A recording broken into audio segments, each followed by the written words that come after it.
हाय नमस्कार, मी स्नेहा कोगदे फॅमिलीमध्ये पुन्हा एकदा तुम्हा सर्वांचं खूप सारं स्वागत करते। कशा आहात तुम्ही सर्वजण? आशा करते तुम्ही सर्वजण मस्त मजेत आणि भरपूर आनंदात असाल। आज माझ्याकडे बघा ना काय काय बनतंय, पंचपक्वान्न म्हणू शकता तुम्ही, पण सर्व जे काही बनतंय ते शिळ्या पोळ्या भाजी आणि या सर्व गोष्टीपासूनच बनणार आहे। सो इथे मी आता बनवते आहे शिळ्या पोळ्यांचा चिवडा, म्हणजे आम्ही तर चिवडाच म्हणतो, कोणी कुटके म्हणतात आणि बऱ्याचशा म्हणजे नावं आहेत त्याला। आमच्याकडे सर्वांना भयंकर आवडतो माहिती आहे का पोळीचा चिवडा। पण आता मुलं तर गेली शाळेत आणि मुलांचा टिफिन आणि ब्रेकफास्ट वगैरे ते बनवून झाला, त्यानंतर सर्व आवरलं, थोडं क्लिनिंग केलं आणि पुन्हा आता आमच्यासाठी ब्रेकफास्ट बनवते आहे। डोक्यात तर बऱ्याच गोष्टी होत्या, हे बनवते ते बनवते, पण नंतर पोळ्या दिसल्या रात्रीच्या, म्हटलं नाही याला आधी निकाली लावूयात, कारण रोज रोज नाही टाकावं असं वाटत माहिती आहे का। आणि आता तरी माझ्या खिडकीमध्ये माकडं येतात किंवा मग कावळा येतो, डेली तुम्ही बघताच। सो त्यामुळे आता तरी एखादी पोळी वगैरे राहिलं ना तर इतकं मन दुखत नाही, माहीत आहे हे खाऊन घेतील, पण आधी तर मला या सर्व गोष्टींचा भयंकर त्रास व्हायचा। कारण 3-4 पोळ्या असल्या ना तर आपण चिवडा वगैरे बनवून घेतो किंवा फोडणीच्या पोळ्या म्हणा किंवा काहीही, पण एखाद पोळी असली ना मग ती खावशीही वाटत नाही आणि त्यापासून काही बनवल्याही जात नाही। पण चला, आज माझ्याकडे 3.5 पोळ्या उरून होत्या, मस्त त्याचा चिवडा बनवला। पण तरी आरोहीच्या पप्पांचं होतं की ब्रेकफास्टच्या आधी मला कारल्याचा ज्यूस प्यायचा आहे। सो मग इथेच त्यांची ही फरमाईश जी आहे पूर्ण केली, त्यांना कारल्याचं ज्यूस दिलं, तोपर्यंत माझा चिवडा झाला। आणि ही जी दिसते आहे ना ही रात्रीची भाजी आहे आणि त्याचं आता मी काय करणार आहे पुढे सांगते तुम्हाला, पण त्याआधी हा ज्यूस आरोहीच्या पप्पांना देऊन देते।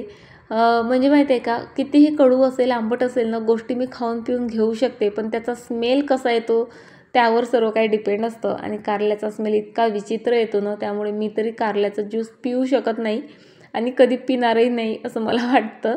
पण चला, ही रात्रीची भाजी ही उरलेली होती, पत्तागोबीची भाजी आहे, म्हटलं तशीच वेस्ट होईल, कारण आज मस्त डाळ भाजी बनवलेली आहे। डाळ भाजी नसती आणि दुसरी कोणती एखादी भाजी असती ना तर ही भाजी आम्ही जेवणातच घेतली असती, पण आमच्याकडे डाळ भाजी इतकी आवडते ना की मग त्याच्यासमोर कोणतीही जरी भाजी असली ना की मग त्या भाजीला कोणी हातच लावत नाही। म्हणून मी डिसाईड केलं की चला ब्रेकफास्टमध्ये याचे पराठे करून घेऊ, म्हणजे शिळं जितकं काही आहे ते संपून जाईल आणि दुपारच्या जेवणात मग छान डाळ भाजी भात भाजी पोळी छान असं जेवता येईल। बरं चला, घट्टसर मस्त भाजी घालून थोडंसं पाणी घालून मी इथे कणिक मळून घेतली। आता पटपट जे आहे पराठे करते आणि पटकन जेवायला बसते, कारण आज मला बऱ्यापैकी वेळ झाला, नाहीतर दररोज या वेळेपर्यंत तरी माझं ब्रेकफास्ट वगैरे सर्व आटपलेलं असतं। भांडे घासता घासता हाताची पूर्ण वाट लागलेली आहे। विचार करते आहे, माझ्याकडे ते डिशवॉशर ग्लोव्ज असतात ना ते आहेत बरं का, पण ते इतके जाड आहेत ना की त्याने भांडे घासता घासता बोटच माझे दुखून येतात। सो दुसरं काही एखादं छानसं प्रोडक्ट मिळतं का बघते आता मिशोवर किंवा फ्लिपकार्टवर, कारण खरंच खूप थंडे पडतात हात आणि त्यामुळे ना हे बोटांचे जे असतात ना आपले, सो ते खूप उरल्यासारखे होतात माझे। बरं जाऊ द्या घरानं, आता काय काय पंचपक्वान्न बनवले ते तुम्हाला दाखवते। आत्ता ना म्हणजे तुमच्यासोबत बोलून घेतलं आणि हे दाखवतेच म्हटलं तर अशी चिडले मी, त्यामुळे 5 मिनिटं ब्रेक घेतला आणि आत्ता दाखवते आहे। का चिडले नंतर सांगते, पण बघा आज डाळ भाजी होती, सोबत आलूची भाजी मुलांना केली होती, भात, ब्रेकफास्टसाठी मुलांना फोडणीच्या शेवड्या होत्या आणि हा सर्व तामझाम आता आम्ही संपवणार आहोत। आता तुम्ही सांगा, एवढं सर्व बनवायला मला वेळ लागणार नाही का? आणि सोबत माझी आवराआवरीची पसारा आवरा, त्यानंतर गॅसचा ओटा क्लीन करा वगैरे हेही कामं चालू होती, तरीही आरोहीचे पप्पा मला म्हणतात की काय करते तू किचनमध्ये, तुला थोडंसंही माझ्यासोबत बसावंसं वाटत नाही, नुसती किचनमध्ये किंवा कामात असते। त्यामुळे जे आहे मला आता चीड आली होती। मी म्हटलं आता तुम्हाला इतकं वेगवेगळं खायलाही पाहिजे आणि सोबत तुमचं म्हणणं असतं माझ्या समोरही बस, माझ्या गोष्टीही ऐक, एवढं कसं शक्य होईल बरं? आता तुम्ही मला सांगा, आता इतका हेवी ब्रेकफास्ट झाला, त्याआधी कारल्याचा ज्यूस पिऊन झाला, तरी पण त्यांना चहाची तलफ आली आणि आता आम्ही चहा पितोय। एवढं सर्व करून म्हणजे किचनमध्येच काय करते हा प्रश्न चुकीचा नाही का? मग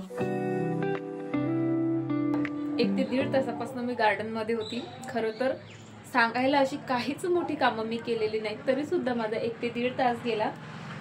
आणि आता ही तिसऱ्यांदा आहे मी गार्डनची क्लिनिंग केली आज, आणि कशासाठी का तुमच्यासोबत मला गार्डनचा टूर शेअर करायचा आहे असं विचार करून पहिल्यांदा क्लिनिंग केली होती, पण आज करते उद्या करते करता करता राहून गेलं। त्यानंतर दिवाळीच्या वेळेस क्लिनिंग झाली, म्हटलं अरे वा छान दिसते गार्डन आता, बऱ्यापैकी क्लीन आहे. सो आता व्हिडिओ शूट करते तेव्हाही झालं नाही. तसं माझं गार्डन एनी टाईम क्लीन असतं, पण असं वाटतं ना थोडं आणखी क्लीन असावं वगैरे. सो त्यासाठी पुन्हा जे आहे मी आज थोडंफार क्लिनिंग केलेलं आहे. होप सो लवकरच तुमच्यासोबत गार्डनचा जो आहे टूर मी शेअर करेल. आणि आत्ता दाखवते मी तुम्हाला किती वाजलेत. सो आता वाजलेले आहेत 3. छोटी मोठी भरपूर कामं करून झालेली आहेत. शूट मात्र काहीही केलं नाही, पण काय काय केलं आणि कशासाठी केलं ते मी आता तुमच्यासोबत शेअर करते.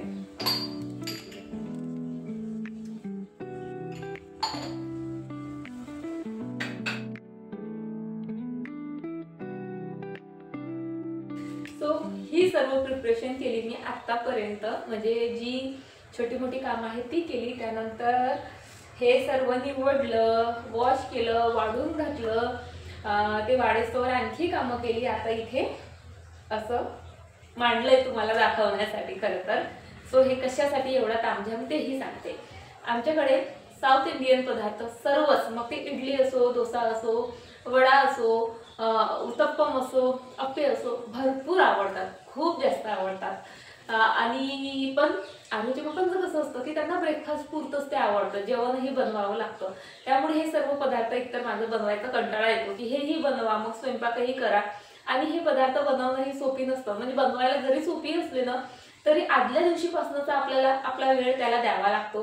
ते हे सर्व निवडा, धुवा, भिजायला घाला, नंतर सायंकाळी त्याचं वाटण काढा, फर्मेंट करा.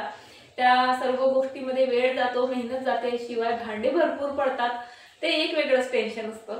आणि बरं ठीक आहे, हे सर्व करायला जरी तयार असलं ना तरी बऱ्याचदा काय होतं, हे सर्व म्हणजे तांदूळ, डाळी वगैरे जे आहे भिजायला घालायचंच लक्ष नाही राहत. आणि मग रात्री लक्षात येतं अरे आपल्याला हे सर्व भिजत घालायचं होतं. आणि या एका कारणामुळे बऱ्याचदा जो आहे आमचा हा इडली सांबार किंवा अप्प्यांचा बेत जो आहे तो फसतो. खूपदा होतात माझ्याच्याने ह्या चुका. आणि मग एकतर मुलांना सांगून ठेवलेलं असतं की उद्या टिफिनला हे मिळणार आहे, ते मिळणार आहे, तेही खूप एक्सायटेड होत असतात, मग तेही नाराज होतात. तुमच्यासोबतही होतं का असं? तसं होत असेल ना तर प्लीज मला कमेंट करून सांगा. खरंच म्हणजे विसरते मी 10 पैकी 3-4 तरी मी विसरते असं म्हटलं तरी चालेल. आणि सोबतच कंटाळाही भरपूर येतो. कशाचा? तर ते मिक्सरमधनं वाटायचा. एकतर भिजायला घाला, त्यानंतर सायंकाळी ते मिक्सरमधनं काढा, त्याचा पसारा ते वगैरे. आणि ते सर्व स्वयंपाक झाल्यावर किंवा जेवण वगैरे झाल्यावरच मी करत असते. भरपूर कंटाळते मी खरंच. त्या एका गोष्टीचा खरं तर मला भरपूर त्रास येतो. आणि म्हणूनच जे आहे आता मी काहीतरी ठरवलंय. मी काय करणार आहे, इडलीचं आणि अप्प्यांचं जे आहे प्रीमिक्स दळूनच आणणार आहे. जेव्हा आठवण आली की इडली करायची आहे, अप्पे करायचे आहेत, तर अशा वेळेस पटकन घ्यायचं, भिजायला घालायचं, रात्रभर भिजू घातलं का सकाळी आपलं बॅटर मस्त तयार इडली वगैरे बनवायला.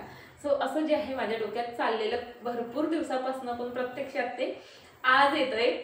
धान्य जे आहेत वॉश केले छान 2 ते 3 तास फॅन खाली जे आहे मी सुकवून घेतलेत. काय काय कसं घेतलं, प्रमाण किती, काय ते सर्व जे आहे मी तुम्हाला पुढे आता हे सर्व भाजता सांगते. भाजायचं कशासाठी तेही सांगते. प्रीमिक्स कसं बनवायचं, किती दिवस टिकेल, काय काय काय सर्व तुमच्यासोबत अगदी डिटेलमध्ये शेअर करते. त्यासाठी व्हिडिओ शेवटपर्यंत बघा. आणि तुम्ही जर माझ्यासारख्या खरंच आळशी असाल ना, सो ह्या ज्या गोष्टी आता मी शेअर करणार आहे ते नक्कीच तुम्हाला भरपूर युजफुल ठरणार आहे. सो व्हिडिओ स्किप करू नका. चला आता सुरुवात करते. सर्वात आधी ना काय काय साहित्य किती घेतलं ते सांगते. हे जे तिथे एवढं मोठं मांडलेलं दिसतंय ना तुम्हाला धान्य, हे अप्प्यांचं आहे. सो इथे मी 2 किलो तांदूळ घेतलेत. 2 किलो तांदूळ म्हणून 1 किलो हरभऱ्याची डाळ घेतली, अर्धा किलो मुगाची डाळ घेतली, 1 पाव जवळपास जे आहे उडदाची डाळ घेतली. त्यानंतर 100 ग्रॅम फक्त पोहा घेतला आणि 3 चम्मच बरोबर इथे मी मेथी दाणे घेतले. मस्त चविष्ट आणि फ्लफी छान अप्प्यांसाठी हे असं प्रमाण अगदी अचूक आहे. खूप छान अप्पे बनतात आणि हे जवळपास 3 किलोचं प्रीमिक्स माझं बनून तयार होईल. सो आता हे सर्व मला इथे भाजून घ्यायचं आहे. त्यासाठी कढई ठेवली बघा गॅसवर. आणि आता हे सर्व धान्य अगदी हलकं जे आहे आपल्याला भाजून घ्यायचं आहे. हलकं म्हणते आहे मी, म्हणजे फक्त जे आहे 2-1 मिनिट तांदूळ छान असे गरम होत आले की आपल्याला ते काढून घ्यायचे आहेत. म्हणजे त्यांना लालसर नाही झाले पाहिजे, म्हणजे तांदळाचा कलर बदलायची गरज नाही किंवा ते खूप क्रंची अशी कडक वगैरे होतील असंही नाही. फक्त काय तर त्यामध्ये जे काही मॉइश्चर असतं ना कारण आपण धुवून घेतलेत तांदूळ, सो ते मॉइश्चर असतं त्यामध्ये. आणि हे प्रीमिक्स आपल्याला चांगलं 2-3 महिने टिकवायचंही असतं. आणि धान्यात जर का मॉइश्चर असेल तर मग ते पीठ जास्त दिवस टिकत नाही, म्हणून ते मॉइश्चर तेवढंच जाईल तेवढंच आपल्याला हे धान्य जे आहे भाजून घ्यायचं आहे. सो तांदूळ बघा इथे अजिबात कलर बदललेला नाही. तांदूळ तुम्हाला मळकट दिसत आहेत कारण ते रेशनचे तांदूळ आहेत, त्यांचा कलरच जरा मळकट आहे, पण जास्त काही भाजून मी ते घेतले नाहीत. त्यानंतर इथे मी आता हरभऱ्याची डाळ घेतली. डाळेचा सुद्धा कलर बदलू न देता ती फक्त भाजून घ्यायची आहे. त्यानंतर मुगाची डाळ, उडदाची डाळही भाजून घेतली, पोहाही मस्त भाजून घेतला. आणि आता इथे बघा मेथीदाणे भाजून वगैरे घ्यायची काहीही गरज नाही. मेथीदाणे जराही जास्त भाजले गेले की त्याला कडसड चव येते, त्यामुळे ते न भाजता या गरम धान्यात मी असेच पसरून देत आहे, म्हणजे धान्याच्या गरमीमुळे जे आहे ते आपोआप भाजल्या जातात पाहिजे तसे. सो आता हे अप्यांचं प्रीमिक्ससाठीचं धान्य मी बाजूला ठेवलं, ते थंड होईस्तोवर आता इडलीचं बघूयात. इडलीसाठी सुद्धा मी इथे 2 किलो तांदूळ घेतला, तो पण रेशनचाच आहे बरं का. आणि 2 किलो तांदूळासाठी इथे मी जवळपास 600 ग्रॅम जी आहे डाळ घेतलेली आहे. पोहे 100 ते 150 ग्रॅम आहेत फक्त, तुम्ही जास्तीचेही घेतले ते चालतात, पण माझ्याकडचे संपले होते, सो त्यामुळे मी 100 ग्रॅम पोहे घेतले. आणि पुन्हा 3 चम्मच जे आहे आपलं मेथीदाणा घेतला. आणि सर्व धान्य तसेच लो फ्लेमवर भाजून जे आहे थंड व्हायला ठेवले. सो चला, का हसतीये मी इतकं ते काही मी तुम्हाला सांगत नाही, पण इथे जे माझं आजचं महत्त्वाचं काम होतं म्हणजे हे सर्व धान्य मस्त धुवायचं भाजायचं ते कंप्लीट झालेलं आहे. आणि आता मी हे इथे मस्त थंड व्हायला ठेवलेलं आहे. थंड झालं की तोपर्यंत आरोहीचे पप्पा येतील ऑफिसमधनं, आल्या त्यांना कामाला लावते आणि हे सर्व दळून आणायला सांगते, म्हणजे आज जे आहे मस्त पीठ करून ते डब्यात वगैरे भरून प्रॉपर मी ठेवून देऊ शकेल. सो चला, हे सर्व करता बघा हा एवढा सर्व पसारा झालेला आहे. एवढा सर्व पसारा आता आवरायचा आहे. हे भांडे तर कायशे पुसून, हे बाई ग, म्हणजे शेवटची पोळी तेवढे भाजायचे राहिले होते आणि गॅसची फ्लेम मी एवढी अशी करून ठेवली ना की जळाले असते सर्व तुमच्यासोबत बोलता बोलता. सो हेच दाखवत होते मी तुम्हाला. बघा हा एवढा सर्व पसारा आता मला आवरायचा आहे. काही नाही, हे भांडे वगैरे काय पुसून ठेवून दिली तरी चालतात, ती काही खराब झालेली नाही. फक्त काय तर मुलं आलेत आता, मुलांचे टिफिन वगैरे जे आहेत मला वॉश करून ठेवायचे आहेत, बॉटला वगैरे. आणि हो, आरोहीने ड्रेस पण धुवायला टाकला, सो तोही धुवायचा आहे मला.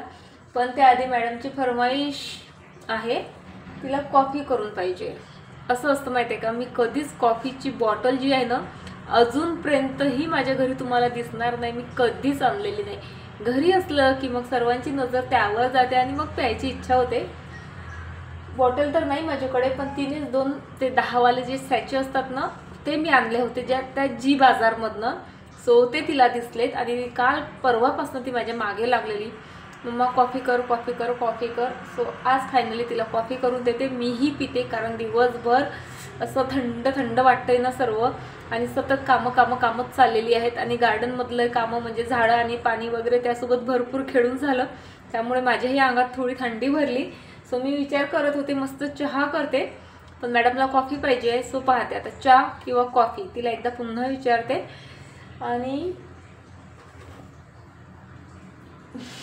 बघा कशी ऐकते, काय पाहिजे मग, चहा की कॉफी? चाय तो मैं हमेशा पीती हूँ. वाटलंच मला. कॉफी हाँ कर ना मग तुझ्या हातानेच. मम्मा नाही प्यायची, मला चालली मी. बघितलं का आळशी आरू, बघितलं का आमची आळशी आरू. प्यायचं आहे तिला आणि तूच बनव म्हटलं तर मम्मा नाही प्यायचं मला. ठीक आहे, नाही बनवत मग. तू बनवणार आहे का? प्यायची मला, चल बनव. तू बनवशील तर पिऊ आपण.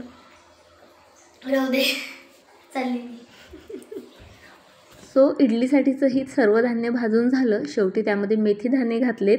आता हे थंड व्हायला ठेवलेत. तेवढ्यात आरोहीचे पप्पा आलेत आणि त्यांनी दळूनही आणलं. आणि बघा माझं इथे पीठ मस्त बनवून तयार आहे. दळताना चक्कीवाल्याला एक गोष्ट सांगायची, ती म्हणजे जरा म्हणजे कणकेसारखं पिठासारखं दळून न देता जरजरीत जे असतं ना तसं दळून द्या. गव्हाच्या भाकरीच्या पिठासारखं अगदीच बारीक असं दळायला नाही म्हणायचं. बरं चला, आता ना पीठ दळून आणलं तर लगेच मग आरोहीच्या पप्पांचं चालू झालं, आपण ट्राय पण करून बघूत. सो उद्याच जे आहे इडली कर आणि अप्पेही कर. सो त्यासाठी या पातेल्यांमध्ये बघा, एका साईडनं मी इडलीचं पीठ घेतलं आणि एका साईडनं जे आहे अप्पेसाठीचं प्रेमिक्स घेतलं. आता भरपूर वेळ झालेला आहे, जवळपास 5:30 वाजलेत. सो हे फर्मेंट झालं पाहिजे म्हणून ना इथे भिजवताना मी गरम पाणी घातलं आणि मीठही घातलं आणि छान घट्टसर हे भिजवून आता मी एका कोपऱ्यात ठेवून देते. थोडं झाकून वगैरे ठेवते म्हणजे तितकीच जे आहे त्याला गरमी मिळेल. तुमच्याकडे एखादा रिकामा स्टीलचा डब्बा असेल किंवा मायक्रोवेव्ह ओव्हन असं काही असेल ना, तुम्ही त्यामध्ये सुद्धा हे गंज वगैरे ठेवू शकता. तिथे त्याला चांगली गरमी मिळेल आणि ते लवकर फर्मेंट होईल. आता मी तर ही अशी काही सोय लावलेली आहे. होप सो सकाळपर्यंत छान फर्मेंट व्हावं.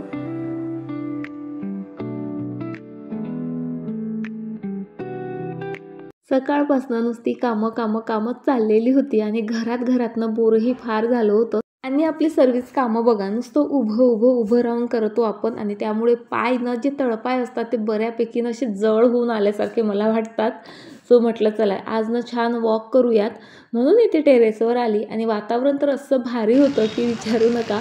हाय हाय का हाय का हाय मूड आता कर. हां मी लाव देते पप्पल. हाय कर पटकन. Bye bye bye. आमचं मोक्षू खूप बंबाश आहे. मोक्षू कसं आहे? पाणी आहे. मोक्षू कसं आहे? मी पाणी पितो. नाही पाणी नाही आहे इथे प्यायला. तू सांग मोक्षू कशा आहे? मोक्षू छान आहे. बदमाश आहे मोक्षू. बदमाश कोण आहे? चला मोक्षूने आता बाय केलंच तुम्हाला, तर मी सुद्धा व्हिडिओ इथेच एंड करते आणि तुम्हाला उद्या भेटते अशाच एका छान व्हिडिओसोबत. होपसो तुम्हाला आजचा व्हिडिओ आवडला असेल आणि हो हेल्पफुलही ठरला असेल नक्कीच, हो ना. सो चला फ्रेंड्स, स्वतःची काळजी घ्या. बाय, टाटा.